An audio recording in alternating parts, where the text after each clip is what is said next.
Señor, nos presentamos delante de tu presencia. Ahora, primeramente, Señor, pedirte, Señor, que tú estés con nosotros. El Santo Espíritu, Señor, nos redarguya, que estas palabras, Señor, podamos atesorarlas y ponerlas en práctica en nuestras vidas. Padre, quédate con nosotros y enséñanos, Señor. Amén. En Cristo Jesús. Amén. Entonces comenzamos la clase de hoy día. Hoy día el título que nos convoca es ¿qué ocurre cuando un miembro no representa a Jesús? ¿Qué ocurre cuando un miembro no representa a Jesús?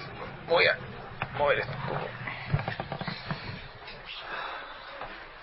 Y antes de partir con esa pregunta, de responder a esa pregunta, vamos a hacer un resumen en base a la tarea. Así que, primera pregunta de la tarea. Leer Filipenses 1 y 2, ¿qué características puede resaltar del carácter de Cristo que nos ayuden a entender el sometimiento en el contexto de la iglesia? Nuestro hermano Alejandro responde, actitud de despojarse de todo lo que tenía para venir en rescate de quienes éramos enemigos de Él. Mientras más nos acerquemos a Cristo, no tendremos problemas en someternos unos a otros, ya que esa es la voluntad de Dios. Nuestro hermano Alejandro. Nuestro hermano Ivón, Cristo es amoroso, humilde. Cristo actuó siempre con mansedumbre y sencillez ante los hombres, siendo bueno con el prójimo, mirando sus necesidades y olvidándose a sí mismo. Y nuestra hermana Mirta se sometió al Padre en obediencia y se humilló a sí mismo hasta la muerte y muerte de cruz. Eran unas características que habíamos visto en nuestro Señor. Segundo, explique con sus palabras el sometimiento físico geográfico. ¿Qué entendimos por sometimiento físico geográfico? Nuestra hermana Karen dice que en lo geográfico, a que tenemos que tratar de vivir cerca del lugar donde nos congregamos para tener comunión y ayudarnos cuando estemos en necesidad. Nuestro hermano Sebastián, según la enseñanza expuesta, lo veo como tener la conciencia despierta a una comunión verdadera, lo que en alguna medida implica un amor sacrificial, en el sentido de preferir la cercanía a los hermanos y o la congregación antes del acceso a una vivienda ubicada en algún lugar deseado. Y nuestra hermana Mirta dice, el sometimiento físico se refiere a no dejar de congregarnos regularmente como iglesia para servirnos los unos a los otros, exhortándonos fielmente la palabra de Dios, perseverando en la fe y la unidad del Espíritu para no decaer. Entonces, físico, recordemos que es no dejar de congregarnos. Esa es la idea. Y geográfico, el poder siempre estar cerca de nuestros hermanos. ¿Ya? Y recordemos que el Señor bajó del cielo a la tierra a vivir con nosotros. Bueno, considere los versículos del sometimiento financiero y exponga algunos principios de este mandato. Nuestro hermano Mirko dice lo siguiente. En 1 Corintios 16, del 1 al 2, el versículo dice que la ofrenda es según haya prosperado. Entonces hay una proporcionalidad. La ofrenda debe ser proporcional de acuerdo a lo que uno tiene o recibe como remuneración. Además menciona una preparación previa antes de hacer la ofrenda, no improvisar. Ejemplo, no ofrendar lo que me alcanzó devuelto del pasaje al llegar al culto. O sacar lo que tengo en el bolsillo durante el culto. La ofrenda debe ser vista con antelación. Y bueno, esta es la idea original, lo que hizo nuestra hermana Mirta. Ella analizó todos los versículos y extrajo de cada uno un principio. Entonces, eso es lo que tenía que haber hecho cada uno de nosotros. Entonces, en 1 Corintios 16, del 1 al 2, según haya prosperado, una proporción. En Romanos 12:3, compartir las necesidades de los santos, compartir con ellos cuando hay necesidades. Gálatas 2:10, debemos acordarnos de los pobres con generosidad. Juan 3:17, dando al necesitado con amor. Primera Juan 3:17, dando al necesitado con amor. Romanos 15:26, ofrendar para los pobres. 1 Corintios 9:14 y del 11 al 13, ofrendar para los que nos evangelizan. Mateo 10:10, el obrero es digno de su alimento. Lucas 10:7, el obrero es digno de su salario. Gálatas 6:6, hacer partícipe de bendición al que nos instruye en la palabra. Y 1 Timoteo 5:17, el obrero es digno de su salario nuevamente. Entonces, cosas importantes: proporcionalidad, preparación y sobre todo ser conscientes de que predica el Evangelio, quien sea pastor, líder, en este caso, debe vivir del Evangelio, y como iglesia, nosotros tenemos que ser partícipes de esa responsabilidad. Bueno, y esta no nos correspondía por nadie, pero no importa. La podemos responder aquí. ¿A qué nos referimos con la idea de que nos sometemos a una fealdad? Justifique utilizando la Escritura. Entonces vamos a recordar. Por lo general, hermanos, en la vida, nosotros nos queremos someter a la belleza, a los estándares que son hermosos. Queremos estar en el mejor equipo. Queremos ser liderados por buenos líderes. Y es así. Esa es la verdad. Pero la verdad es que la Biblia describe que nosotros, hermanos, nos comportamos como si fuésemos una ramera en un principio. Dios va transformando esa relación de ramera y la transforma en una novia finalmente. ¿Correcto? Y leímos Ezequiel 16 y vimos algunas de las características.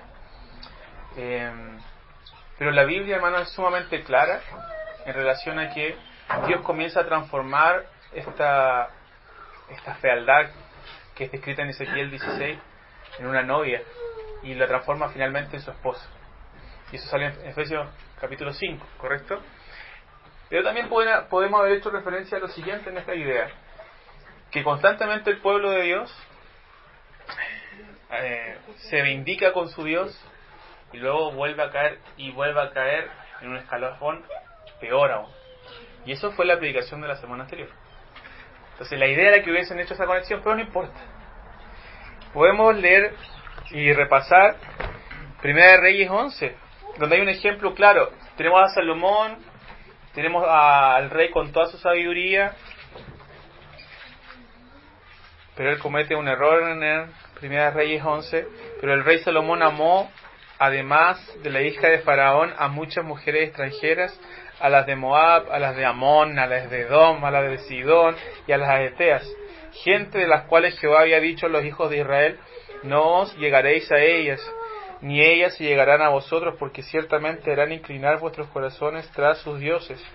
A estas pues se juntó Salomón con amor.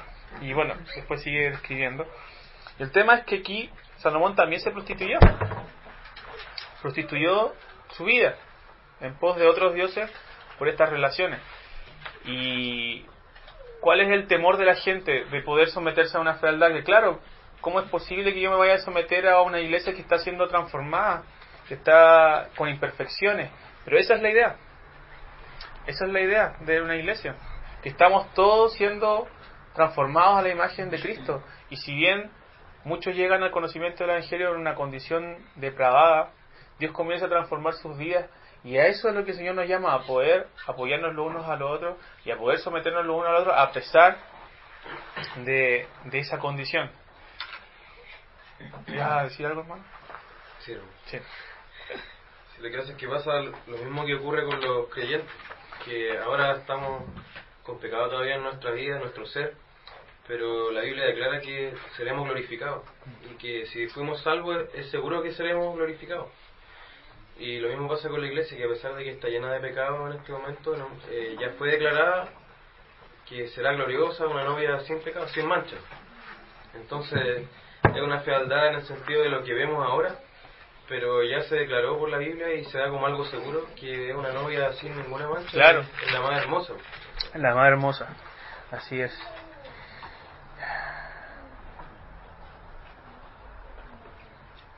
Dice el Efesios 25: marido, amad a vuestras mujeres así como Cristo amó a la iglesia y se entregó a sí mismo por ella, para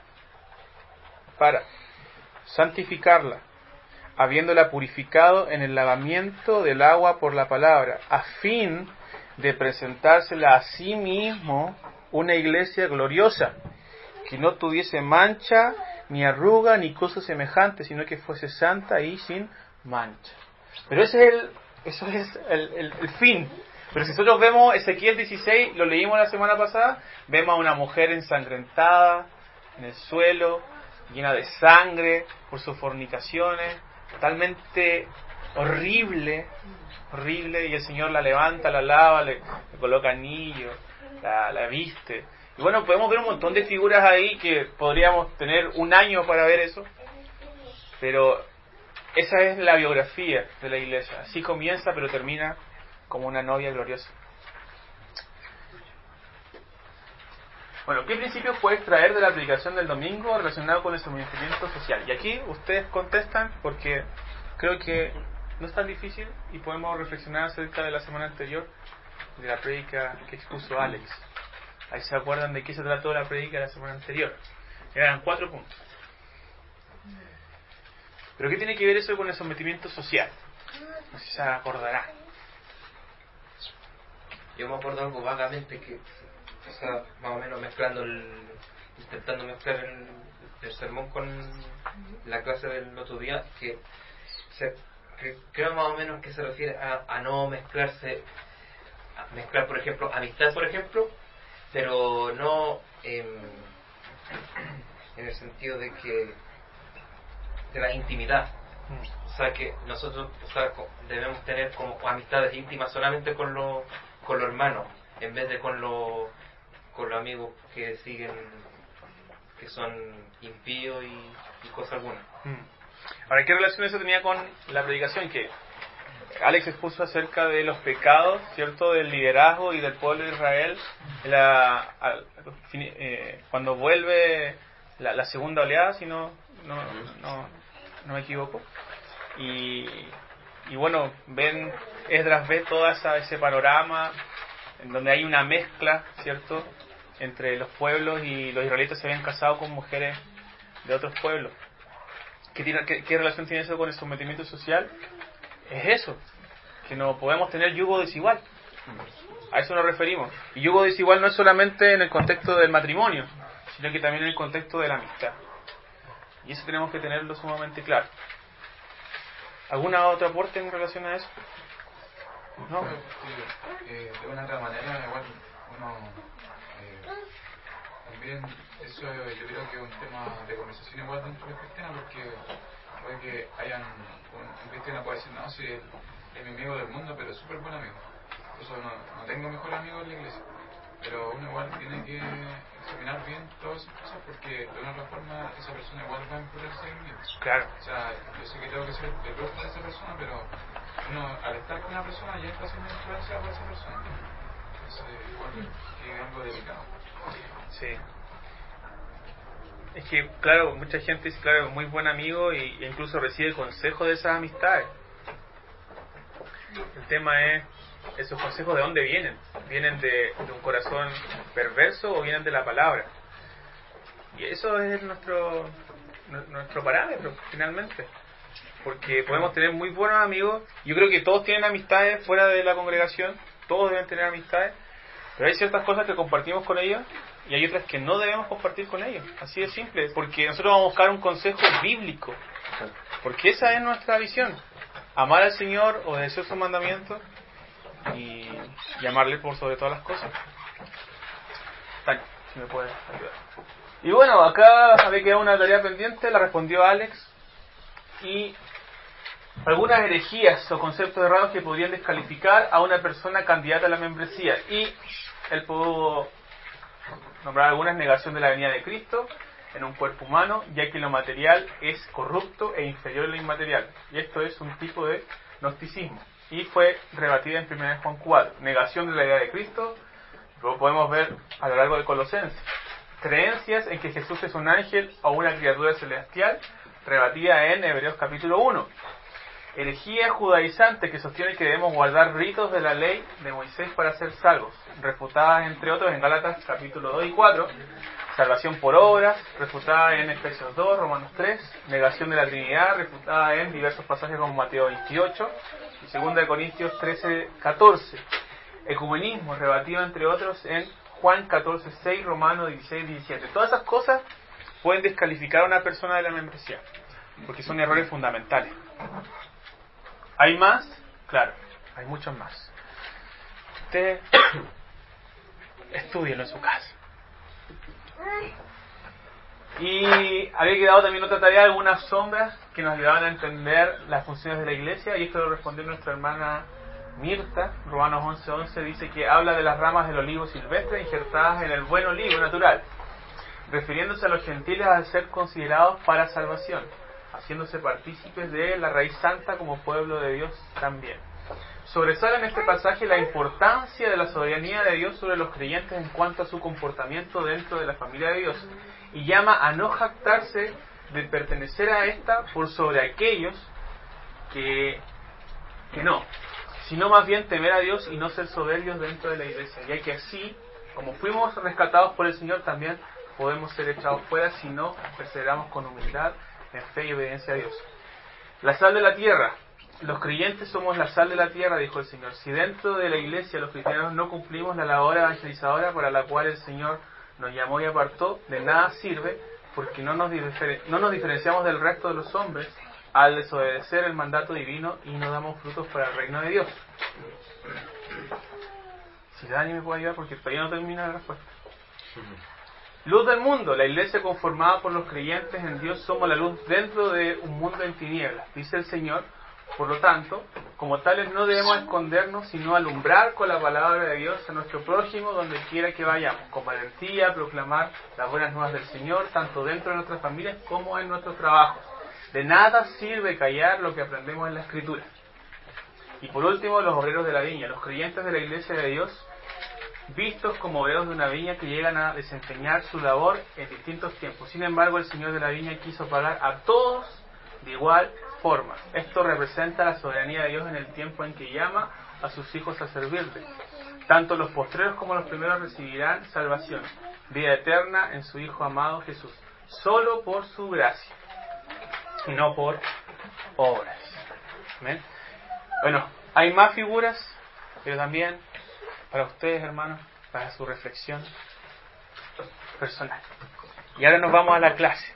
Esta es, hermanos, la penúltima clase. La penúltima. Estamos cerrando el libro ya, prácticamente. Así que vamos. ¿En qué consiste la disciplina en la iglesia? Bueno, tenemos la iglesia local, de la cual hemos estado hablando, y dentro de la iglesia local sucede algo que le debe ejercitar todo creyente, que es el discipulado. ¿Okay? Todos somos discipulados los unos por los otros. Pero parte del discipulado, de ser discípulo de Dios, está la disciplina. Si queremos ser discipulados en la iglesia, vamos a ser disciplinados. Entonces corregimos el pecado y dirigimos al discípulo hacia un camino mejor. Ser discipulado significa, entre otras cosas, ser disciplinado. Es decir, si yo quiero ser discipulado, hermano, voy a ser disciplinado. Sí o sí. No podemos separar esas dos corrientes. Entonces, ¿en qué consiste la disciplina en la iglesia? La disciplina eclesial es el acto de retirar a una persona de la membresía de la iglesia y de la participación de la cena del Señor. Eso es en términos formales. Ahora, anteriormente cuando decía que todos vamos a ser disciplinados, me refiero a que todos vamos a ser exhortados, ¿cierto? Todos vamos a ser corregidos. Es una forma de disciplina dentro de la congregación. Pero acá estamos hablando acá ya de una disciplina formal. Ya cuando hay un pecado dentro de la iglesia grave, ¿ya? No de un pecador que no es penitente, sino que no se arrepiente de su pecado. Y esto lo vemos en un ejemplo en 1 Corintios capítulo 5, que es el ejemplo clásico que hemos visto siempre en este tipo de temas. En este pasaje Pablo reprende a la iglesia en Corinto por estar envanecidos y tolerar a un hombre que tiene la mujer de su padre. Les dice que sea quitado en medio de vosotros, en medio de la iglesia, que lo juzguen, que expulsen al perverso, que el tal sea entregado a Satanás, lo cual significa al reino de Satanás, que es el mundo. No se puede seguir considerando a este hombre como ciudadano del reino de Dios, no cuando está viviendo de esa forma. ¿Ya? Entonces, ¿vemos la disciplina en las Escrituras? Claro. ¿Es bíblica la disciplina? Claro. ¿Se ejerce en las iglesias locales actualmente? No. No como la Biblia nos llama a ejercer la disciplina bíblica. Entonces tenemos que tener parámetros y tenemos que entender qué es la disciplina. ¿Para qué es la disciplina? ¿Cuál es el propósito de la disciplina en la iglesia? Y aquí vamos a hablar de 5.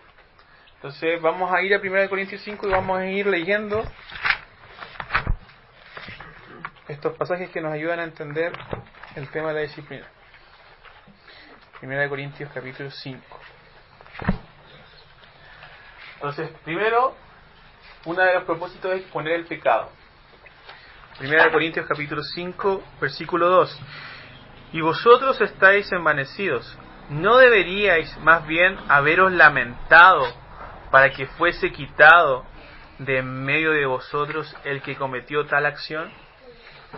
Entonces la iglesia no puede ser indolente ante el pecado. No puede ser indolente. No puede no decir nada. No puede pasar desapercibido un pecado de estas características. Segundo, advertir. 1 Corintios capítulo 5, versículo 5. El tal sea entregado a Satanás para destrucción de la carne, a fin de que el espíritu sea salvo en el día del Señor Jesús. Es una advertencia clara para esa persona. Si tú no te arrepientes, hay condenación. Hay condenación. Y no solamente advertencia para esa persona, sino que también para que la iglesia tema. Salvar. 1 Corintios 5:5. El mismo pasaje. Para salvar a esa persona. Proteger. 1 Corintios 5:6. No es buena vuestra jactancia. ¿No sabéis que un poco de levadura leuda toda la masa? Tenemos un cuerpo al cual debemos proteger. ¿Qué pasa si dentro de la congregación se actúa de forma indolente, hermanos, y decimos, no, tranquilitos, si eso es normal? Ese pecado es normal dentro de la iglesia. Entonces, ¿qué va a ocurrir? Se va a empezar a reproducir esa actitud, ese pecado dentro de la iglesia, se va a empezar a reproducir y la iglesia se va a empezar a corromper. Hermano, ¿me permite hacer una frase?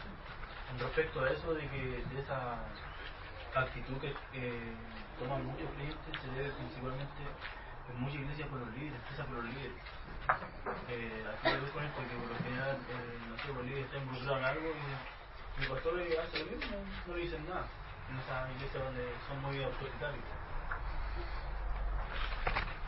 Sí. Ahora, la semana anterior, bueno, tú no habías venido la semana anterior, ¿sí? La semana anterior vimos que, independiente de eso, independiente que es verdad lo que tú dices, complementa la idea. Pero también en Gálatas, por ejemplo, Pablo hace un fuerte énfasis a la labor de la congregación.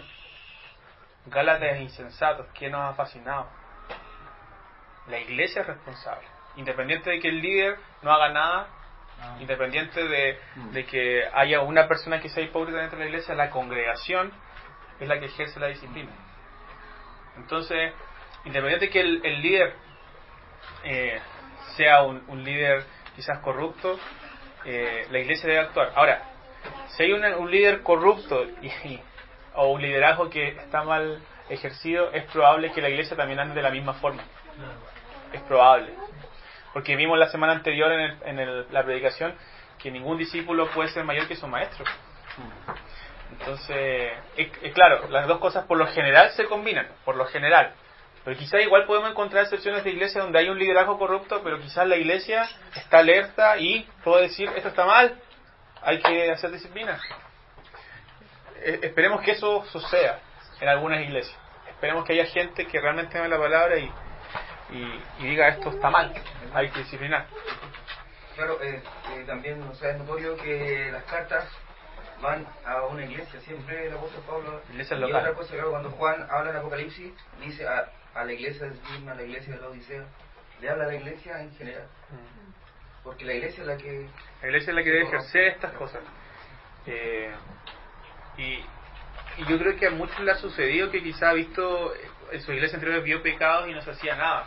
A mí me tocó ver mucho de eso. No sé, matrimonios que se casaban con la esposa embarazada y no pasaba nada. No, esto es normal, se casaron, ya está bendecido este matrimonio. Entonces, dentro de eso, bueno, los que son novios tenían relaciones y eran indolentes ante ese pecado. ¿Por qué? Porque el liderazgo no decía nada. A mí me pasó, por ejemplo. Entonces, claro, yo veía eso y yo no entendía. ¿Por qué no hacemos nada? Y claro, el tema es que uno no toma consideración en que la iglesia, que yo, que tú, que cada uno de nosotros tenemos esa responsabilidad, aunque seamos uno, uno tiene que levantar la voz, debe levantar la voz y mostrar a Cristo. 1 Corintios 5:1 dice: de cierto se oye que hay entre vosotros fornicación, y tal fornicación cual ni aun se nombra entre los gentiles, tanto que alguno tiene la mujer de su padre. Entonces, ¿por qué hacemos referencia a este pasaje? Pablo muestra este pecado y lo compara aún con los pecados de los gentiles. Y este pecado ya estaba haciendo eco dentro del pueblo de Corintios. ¿Está mostrando a Cristo esa congregación? Por supuesto que no. Si hay disciplina, hermanos, dentro de la iglesia, se está mostrando a Cristo, tal cual es. Y Mateo 5:13, ¿qué nos dice?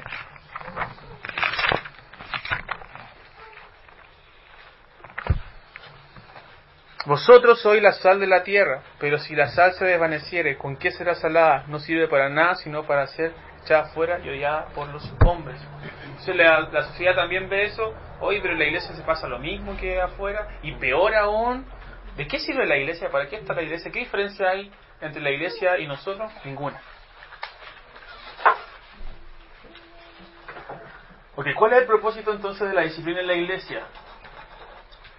Y una de ellas es poder ser discipulado. Y dentro del discipulado está la disciplina. Hebreos 12:6 nos hace referencia a esto. Al que ama, disciplina, dice el Señor. Yo a los que amo los voy a disciplinar. Y azoto a todo el que recibe por hijo. Si evitamos la disciplina, estamos diciendo que nosotros amamos mejor que Dios. Si hay amor dentro de una congregación, hermano, si hay amor genuino, va a haber disciplina. Va a haber disciplina. Y estamos hablando, claro, de distintas escalas de disciplina. Hay una disciplina donde hay una corrección quizás de por medio, donde hay una exhortación, hermano, cuidado con esto. El hermano se arrepiente y dice, sí, verdad, estoy mal, me arrepiento. ¿Correcto? Y ahí vamos pasando después a otras escalas de disciplina donde vemos la disciplina ya formal, donde hay un juicio, hay una expulsión, donde el pecado ya se torna ya incuestionable dentro de la iglesia, se torna un pecado grave y hay expulsión. Y la disciplina es provechoso ¿para qué? Para participar de su santidad. Y vamos a Hebreos, hermano, leamos ese pasaje porque es muy aclaratorio, Hebreos 12.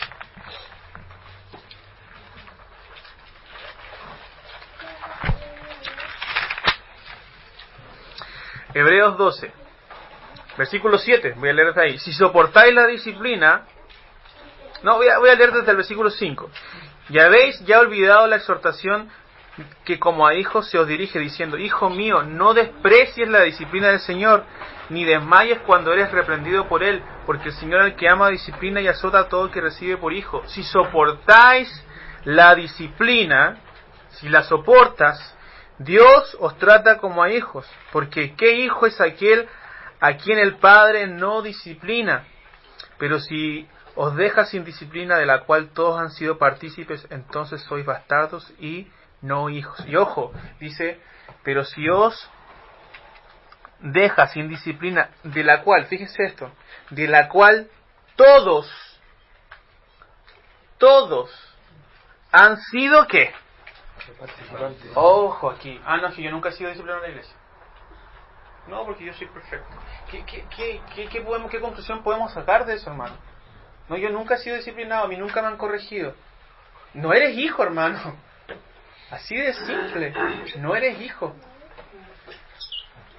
Entonces soy bastardos y no hijos. Por otra parte, tuvimos a nuestros padres terrenales que nos disciplinaban y los venerábamos. ¿Por qué no obedeceremos mucho mejor al Padre de los Espíritus y viviremos?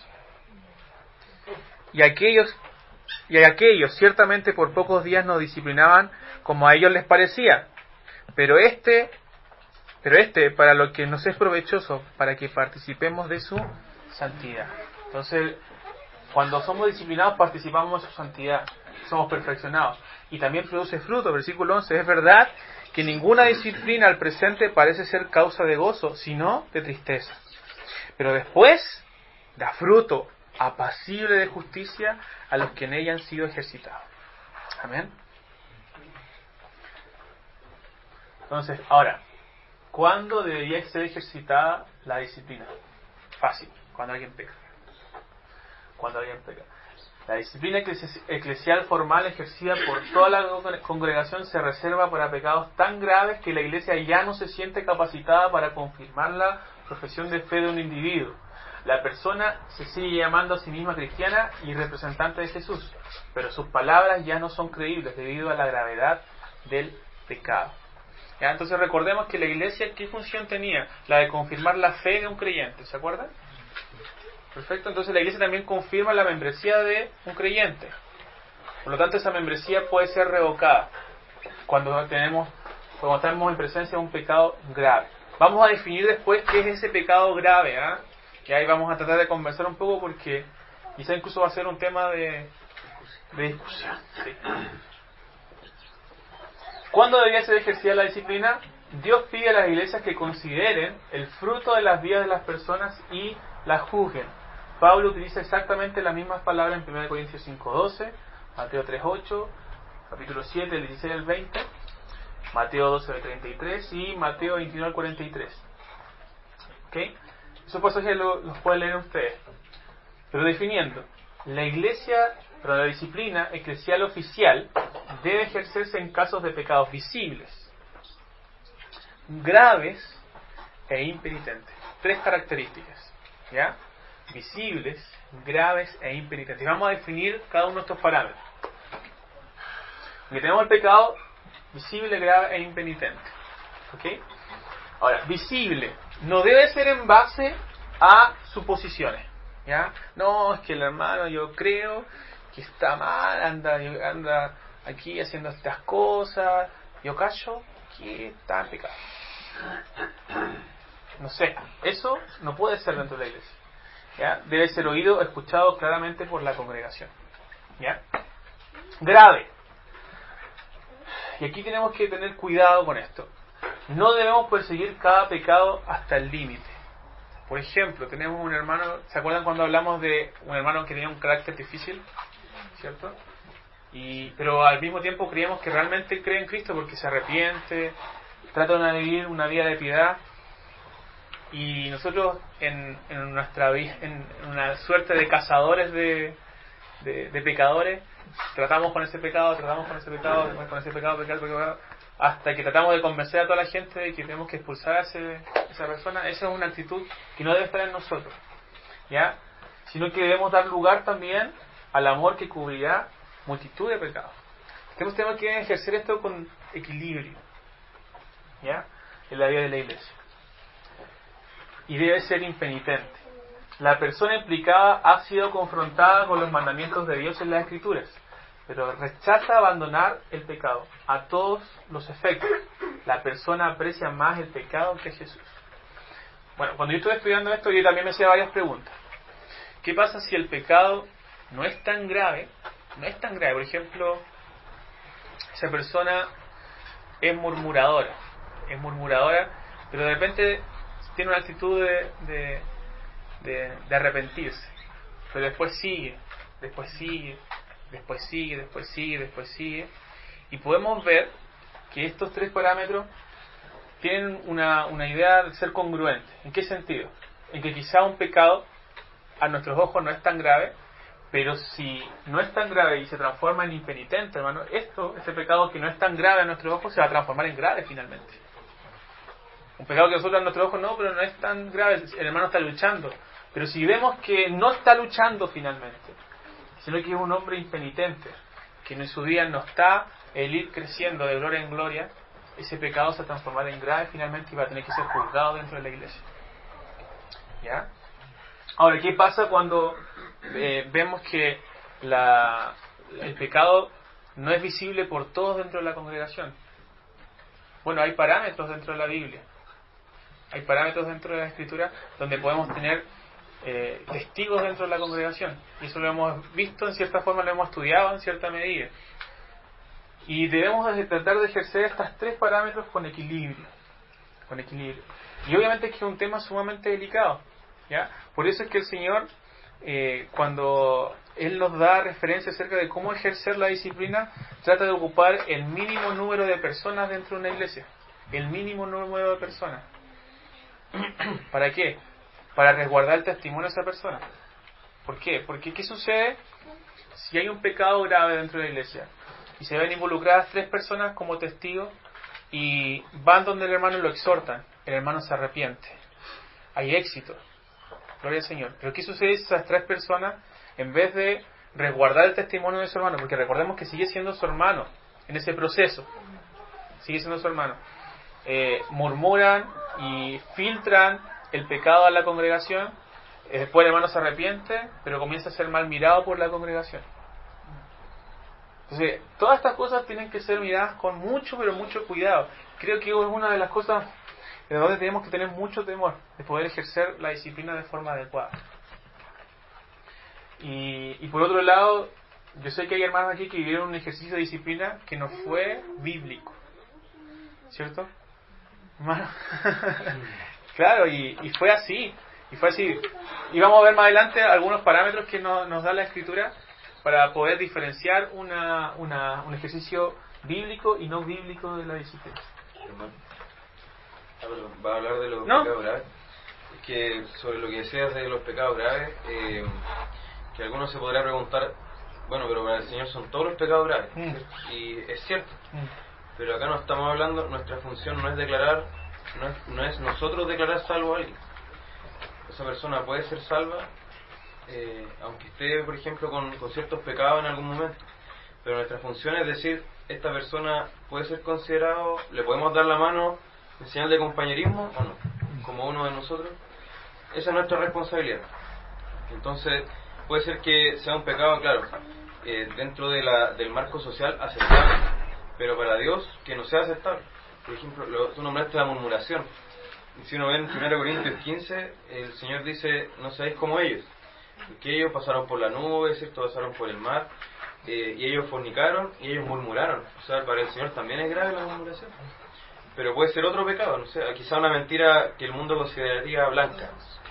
Pero él, al ser confrontado, no se arrepiente y se vuelve porfiado. O sea, él claro, es contumaz. Entonces, con eso demuestra que hay algo grave en él. Porque si van otros hermanos y todos los hermanos ven lo mismo y él no quiere escuchar a los hermanos y después no quiere escuchar a la iglesia completa, eso está mostrando que en su corazón no hay un sometimiento al Señor ni a su iglesia. Entonces también ahí demuestra que esa porfía es un signo de algo grave en él. Es que yo creo que potencialmente cualquier pecado es grave, en potencia. Pero la actitud del creyente debe ser, ¿estoy combatiendo con ese pecado o no estoy combatiendo con ese pecado? Claro. O sea, ese pecado me domina finalmente y corrompe mi vida de creyente y hace que ya no represente ya a Cristo. Porque, perdona que me extiendo un poco, porque cuando hablaste de Hebreos 12, el Señor nos disciplina a través de las situaciones de nuestra vida. No sé, puede dejarnos sin trabajo, una enfermedad, no sé, un montón de cosas, pero también ocupa a los hermanos para disciplinarnos, ¿cierto? Exacto. Y el no escuchar a los hermanos puede ser sinónimo de no estar escuchando a Dios, porque uno lo primero que piensa cuando habla de disciplina es cuando otro peca, ¿cómo yo voy a tener que reaccionar? Pero no piensa en cuando uno peca y cuando lo vienen a corregir a uno. O sea, cuando uno es el corregido. Entonces también tiene que haber una disposición en nosotros a ser corregidos. Aunque si alguien viene a decirnos algo, no reaccionar con orgullo, sino que escucharlo primero. Exacto.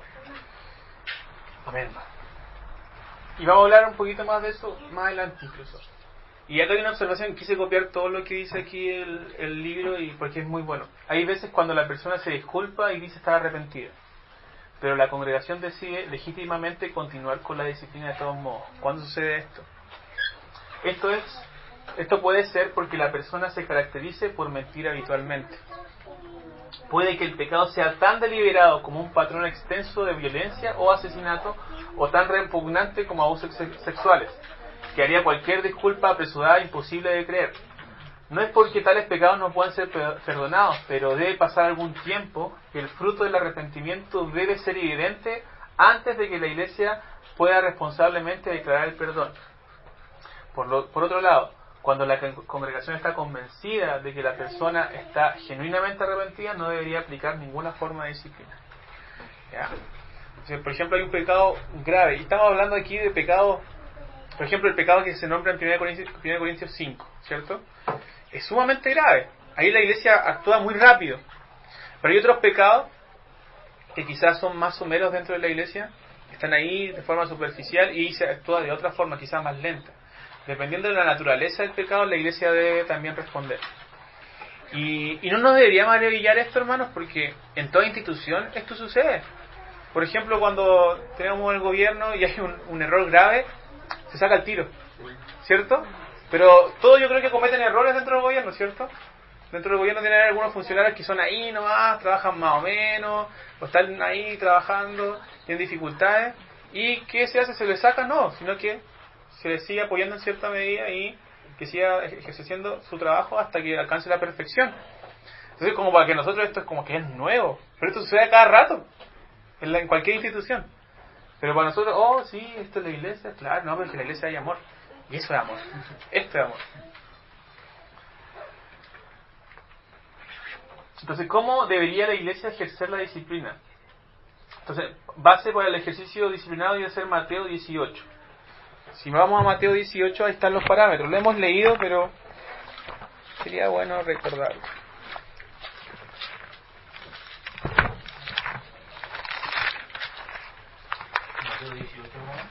Mateo 18. Versículo 15. Por tanto, si tu hermano peca contra ti, ve y repréndele estando tú y él solos. Si te hiere, has ganado a tu hermano. ¿Cierto? Ya lo habíamos estudiado. Primer nivel. Segundo nivel. Mas si no te hiere, toma aún contigo a uno o dos, para que en boca de 2 o 3 testigos conste toda palabra. Segundo nivel. Tercer nivel. Si no los oyere, a ellos dilo a la iglesia. Y si no oyere la iglesia, tenle por gentil y publicano. ¿Okay? Ahí tenemos algunos parámetros. Y ojo que la Biblia aquí es sumamente específica, porque dice que ustedes deben tenerla a él por gentil y publicano. Ustedes, la iglesia. ¿Por qué esa palabra? Y fíjese que nos dice que es gentil y publicano. Ustedes ténganle como gentil y publicano, porque puede ser que esa persona verdaderamente sea creyente y se arrepienta finalmente y vuelva. Pero para la iglesia el lenguaje es sumamente específico. Ustedes deben cuidar el testimonio de la iglesia. Ustedes deben tenerla a esa persona como gentil y publicano. Entonces, no involucrar a más personas de las necesarias. Este ejercicio va a depender también de la naturaleza del pecado. Y van a haber tiempos de aplicación y estrategias para tratar de combatir ese pecado. Y podemos verlo eso en 1 Tesalonicenses 5:14.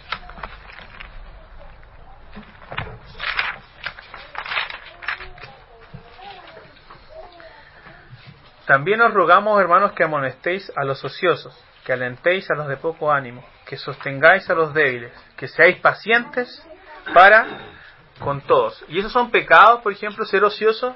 Sí, ser ocioso es un pecado. Los que tienen poco ánimo. ¿Por qué es un pecado tener poco ánimo? Porque tenemos la fuente de vida y sería no considerar al Señor, a los débiles, etcétera.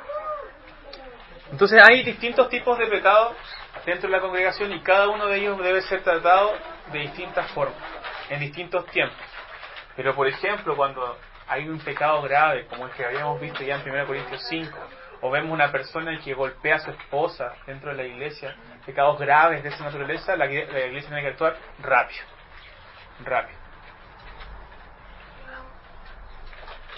Oye, ¿cómo se relacionan los miembros con alguien que ha sido disciplinado? ¿Cómo nosotros nos relacionamos, hermano? ¿Ya? Y aquí hay algo curioso dentro de lo que nosotros quizás aprendimos en algún tiempo atrás, que la iglesia, la persona que ha sido disciplinada tiene, hermano, el derecho de poder entrar a la iglesia, o no tiene el derecho de entrar a la iglesia después de haber sido disciplinada. Y nosotros quizás habíamos entendido que sí, no tenía el derecho a entrar a la iglesia. Pero en el libro, bueno, no el libro, sino que la Biblia nos deja en claro que, por ejemplo, debemos seguir teniendo alguna función en relación a esa persona que está siendo disciplinada. Y para eso tenemos que tener cuidadosos qué tipo de relación tenemos con ella. Y esa persona, claro que puede visitar la iglesia, pero no es miembro de la iglesia. ¿Okay? Pero vamos a verlo. Vamos a leer estos pasajes y me ayudan. Nos queda súper poco tiempo, a ver si alcanzamos. 1 Corintios 5, 9 y 11. Sebastián, si me puede ayudar con eso. Segunda Tesalonicenses 3, 6, 14, 15. Alex, si me puede ayudar. Alejandro, 2 de Timoteo 3, 5. Dani, Juan Pablo, Tito 3, 10. Hermana Mirta, 2 Juan 10.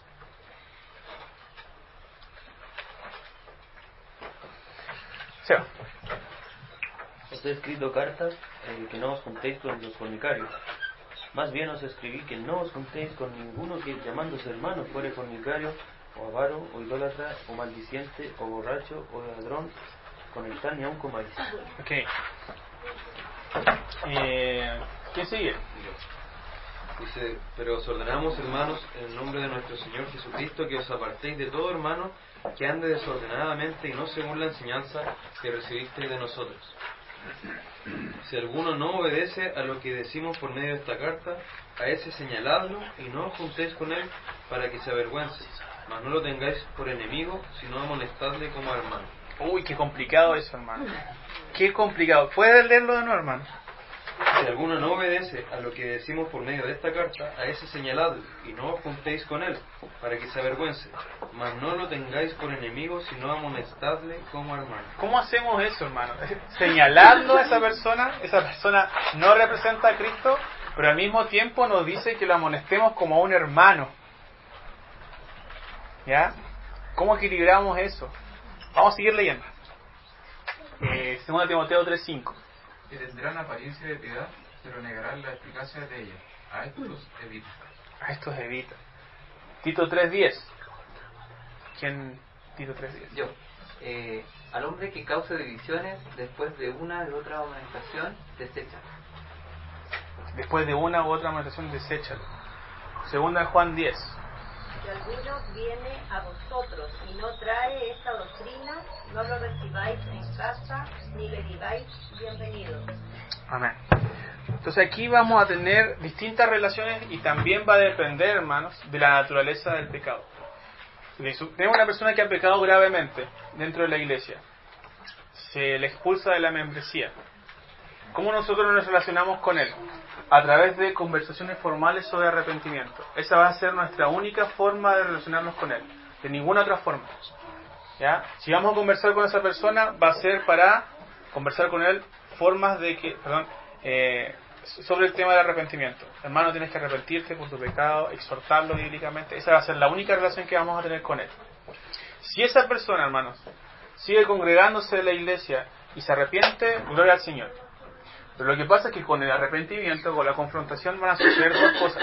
O esa persona se va a endurecer, ¿ya? O esa persona se va a arrepentir. Si la persona se endurece y sigue causando división, hermano, ya la relación ya no hay nada que hacer. No hay nada que hacer. Por eso después, en muchos pasajes vimos que a eso evita, no comáis con ellos, no entren a sus casas, etc. ¿Ya? Entonces nuestra relación va a depender también de eso, ¿ya? De cómo reacciona la persona disciplinada a la disciplina, ¿ya? Puede que esa persona se arrepienta o siga congregándose y eso va a ser muy bueno, y ahí vamos a tener ese pasaje.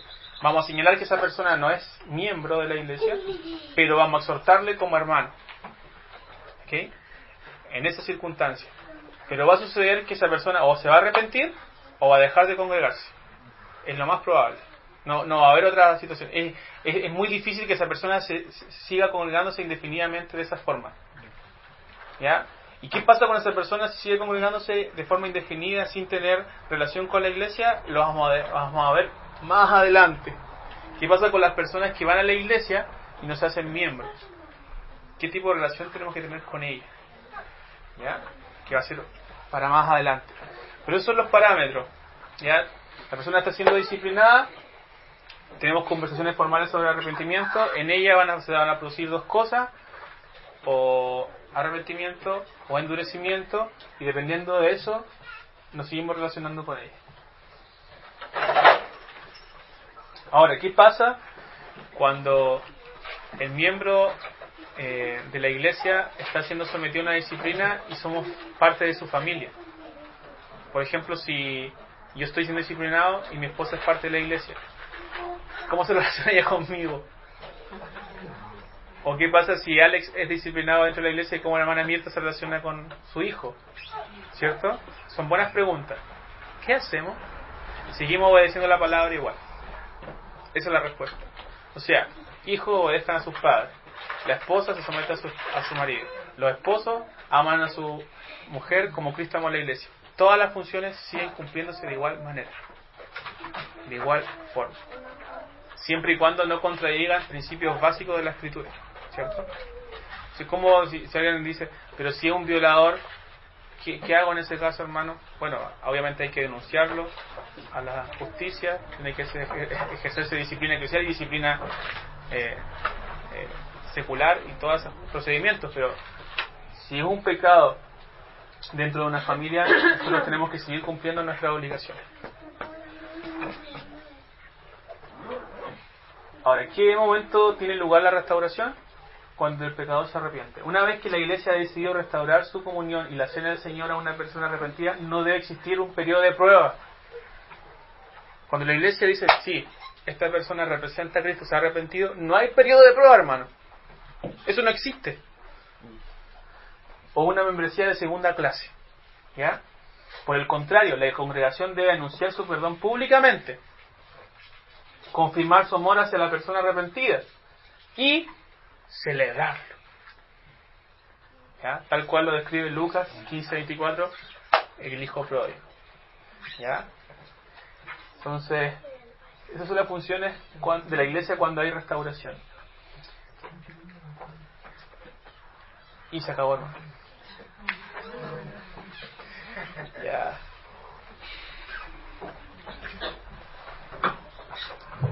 Por ejemplo, cuando vivimos la situación de Juan Pablo y Evelyn, fue una situación sumamente irregular. ¿Por qué? Porque ellos pidieron perdón públicamente, ¿ya? Y la mayoría, bueno, en realidad ahí hubo un perdón incluso de liderazgo en ese momento, ¿cierto? Porque hubo un abrazo, lo perdonamos. Si hay perdón, ese perdón debe ser genuino. Si hay dudas, no se hace eso, simplemente se espera y se publica en la iglesia. Creemos que este acto ha nacido de Dios, pero como congregación decidimos examinar a los hermanos nuevamente y ver si su arrepentimiento es genuino, por ejemplo, ¿ya? Pero no hay un periodo de prueba, no hay membresía de segunda clase, no hay ese tipo de cosas. Si se perdona, hermano, se perdona. Así de sencillo. Y no hay represalia, no hay periodos de test, de prueba, nada de eso, ¿ya? Este tema, hermano, es sumamente complejo, ¿ya? Es sumamente difícil de poder llevar a cabo si es que no estamos cimentados en la Escritura. Pero si estamos cimentados en ella, vamos a poder hacerlo bien. Después de este tema de la membresía viene una unidad completa de la disciplina, donde vamos a estudiar pecados incluso. ¿Qué pasa con el miembro, como yo le decía antes, el miembro que no se define? ¿Qué pasa con la persona que es avara dentro de la iglesia? Con la persona que no trabaja. Cada uno de esos va a ser un capítulo completo, completísimo, ¿ya? Y este tema va a quedar abierto para que ustedes lo reflexionen, lo piensen, ojalá lean el libro de nuevo y vayan meditando en él. Pero es un tema sumamente amplio y un tema sumamente candente y que debe ser llevado de forma muy cuidadosa dentro de la iglesia. Cerramos. ¿Algún comentario? ¿Pregunta? Yo estaba formulando como una reflexión, hermano, respecto a lo que está diciendo. Tú mencionaste que yo creo que todos hemos hecho esta pregunta, que hoy en día la iglesia es mal mirada, mal vista por los incrédulos.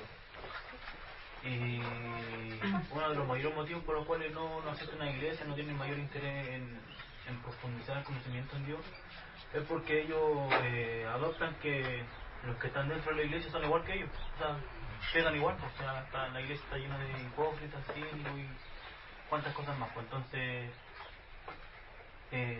llegando a la conclusión, la iglesia ha llegado hasta el estado, está enferma la iglesia hoy en día, principalmente porque se ha sacado de la iglesia la disciplina. Esta doctrina. Claro. Todos aquí hemos pasado por otra iglesia y yo puedo apreciar claramente esto. O sea, no hay disciplina hoy en día en la iglesia. No existe la disciplina. No sé, yo creo que como más del 70% de las iglesias que existen en todo el mundo, yo creo, no existe esta doctrina, o se le tiene poco aprecio, poca estima. Al fin y al cabo es un buen uso, es para un bien mejor para la iglesia misma, para que se vaya santificando. Si nosotros observamos la iglesia católica, por ejemplo, está teniendo muchos problemas con el tema de la pedofilia dentro de la iglesia, ¿cierto? Y no hay ejercicio de la disciplina ahí, no hay nada. ¿Por qué? Porque, no sé, obviamente vemos que hay redes de corrupción, qué sé yo, un montón de cosas, pero ellos, en cierta medida, vamos a decir que igual tienen este libro, ¿cierto? Pero también lo ignoran totalmente y tienen ese tipo de problemas y la sociedad los ve mal. Hermano, te iba a decir algo. Porque había una frase de un autor que decía: cuando la disciplina deja una congregación, Cristo se va con ella. Amén. Es así. También en muchas iglesias se ocupa algunos versículos y se tergiversan en los versículos que hablan acerca del amor hacia el hermano. Entonces, lo que tú decías que ustedes vivieron cuando había matrimonios que se casaban embarazadas, y todos decían, bueno, es que el amor de Dios perdona todo, cubre todas las faltas, que es verdad. Sí, pero no aplicando la disciplina también es un pecado grande. Se confunde un poco eso. Tiene el aspecto de disciplinar, de hecho es una muestra de amor. O sea, de hecho no me acuerdo si en especie habla referente a que a los que ustedes que son más espirituales o maduros, exhortarles también en amor. O sea, y que nos referimos frente a eso, que el amor es decirle realmente las cosas como son, no pegarle la espalda ni acomodarle la situación a lo que ellos esperan, ¿no? Y con respecto a eso mismo que dijo el hermano, y haciendo mención acerca de la predicación de Alex, porque la escuché, con respecto a la amistad, en eso también debe valer mucho más la amistad dentro de la iglesia que la amistad que uno pueda tener afuera, porque dentro de la iglesia lo que se espera es andar con la verdad, y la verdad es decir las cosas como son, pero en amor. Y eso no puede esperar de quizás de personas afuera, porque pueden, principios o valores que puedan haber pueden variar para el beneficio de uno mismo. Y en eso hay muchos casos en los que, no sé, pues apuñalan por la espalda, como el buen dicho, o murmuraciones a espaldas de uno y dos, y eso es algo que no se debería ver dentro de la iglesia, y por lo tanto se debiera apreciar más la amistad dentro de la iglesia que fuera de la iglesia. Amén. No olvidemos que también Proverbios nos dice que el pecado se corrige con verdad y misericordia.